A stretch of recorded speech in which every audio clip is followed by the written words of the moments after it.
All right, folks, buckle up, because today we're taking a deep dive into some seriously spooky spots. We're talking about haunted castles. Haunted European castles, to be exact. You know it. Yeah. And specifically, these are all coming from a list that, if I'm remembering right, you put together yourself. Yeah. It's the 10 most haunted castles in Europe, ranked from least to most terrifying. Kitschy. And I'm excited to dig into why these places and their stories still give us chills. Me too. Because it really makes you think, what is it about these places that just get under our skin and stick with us? Like, what is it about a crumbling castle, maybe perched on a cliff, that just screams haunted? Right. And are some places really more haunted than others? Or do they just have better stories? It's like a big historical ghost hunt, and, well, the list starts in Austria. Okay, yeah. A Moosham castle. And even if you don't believe in ghosts, the history of this place is chilling enough. We're talking echoing screams for the dungeons. Oh, yeah. Whispers of ghostly women who met some pretty gruesome ends. It's the stuff of nightmares. It is. And what makes Moosham so fascinating is it's like stepping back into the darkest chapter of, well, a very dark period in European history.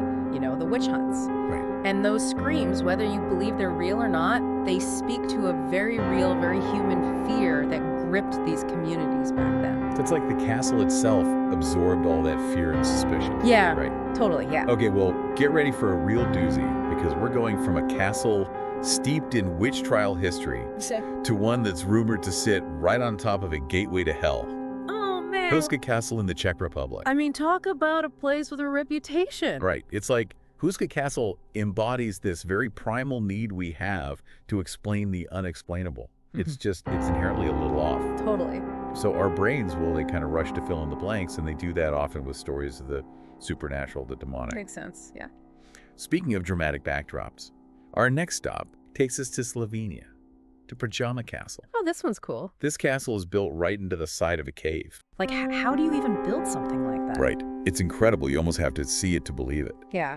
But even with all that, it's the story of Erasmus, the betrayed knight who is said to haunt its halls, that adds another layer of intrigue to this place. Erasmus's story, it's like even centuries later, it still has this way of tapping into something very human, the pain of betrayal. And, whether or not you believe in ghosts, this idea that a place can almost hold on to the energy of past events, it's powerful. It makes you think. Well, next up on our list is a castle with a chillingly real history of, well, torment. Chillingham Castle in England. This castle actually has a torture chamber. See, that's what I'm talking about. You don't even need ghosts when you've got a torture chamber. Right.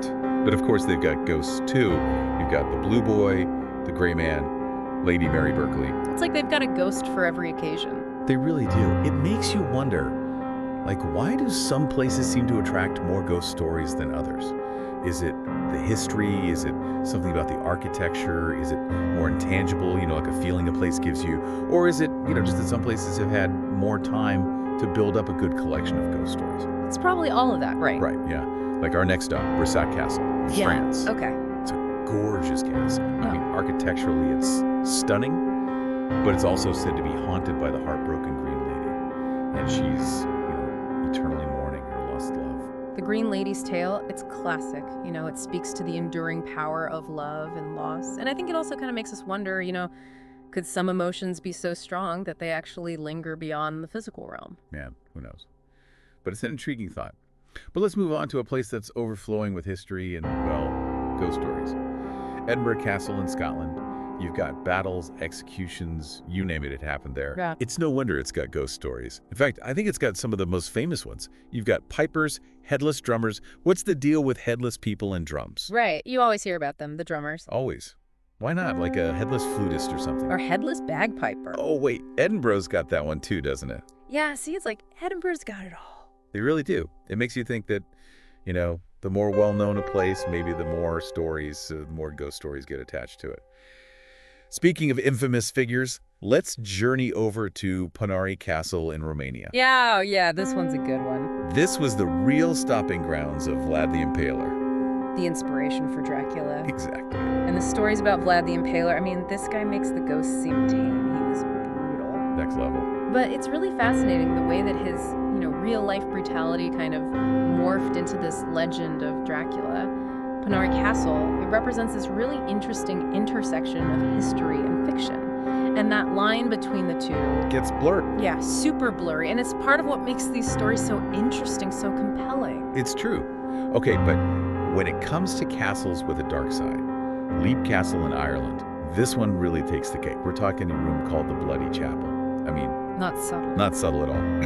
And then you add in the oubliette, which, for anyone who doesn't know, is basically just a pit of despair. Yeah, it's essentially just a stone pit. It's a void. It's darkness. And the oubliette is a really great example of how architecture itself can be terrifying. Oh, yeah. Because, it just taps into this primal fear we all have of confinement, of being trapped. It's no wonder that places like this just kind of become breeding grounds for our darkest fears. It's true. I'm getting claustrophobic just thinking about it.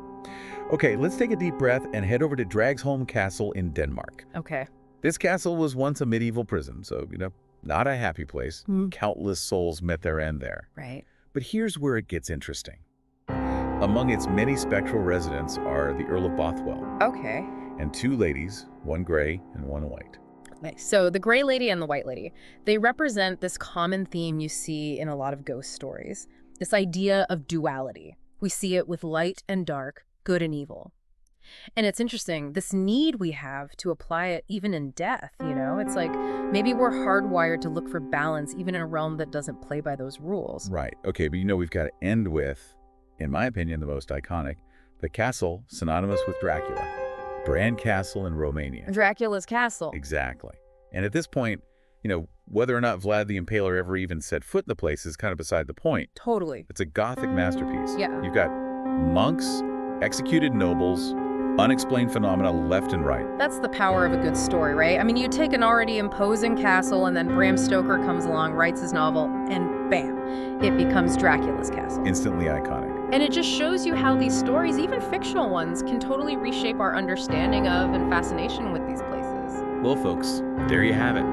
We journeyed from Austria to Romania. We've encountered betrayed knights, heartbroken ladies, and stared into the face of history's most infamous vampire. And along the way, we've kind of uncovered some of the reasons why we're so drawn to these spooky places. It's true. Each castle, with its unique stories and its chilling atmosphere, it offers us a glimpse into not only the darker side of human nature and history, Right. but also this sort of primal need we all have to try to understand the things we can't explain. It's like these castles, imbued with centuries of history. They become screens onto which we project our deepest fears, our fascinations with the unknown. I love that. So tell me, before we go, which castle are you dying to spend a night in? Or, let's be real, which one would you rather just admire from afar?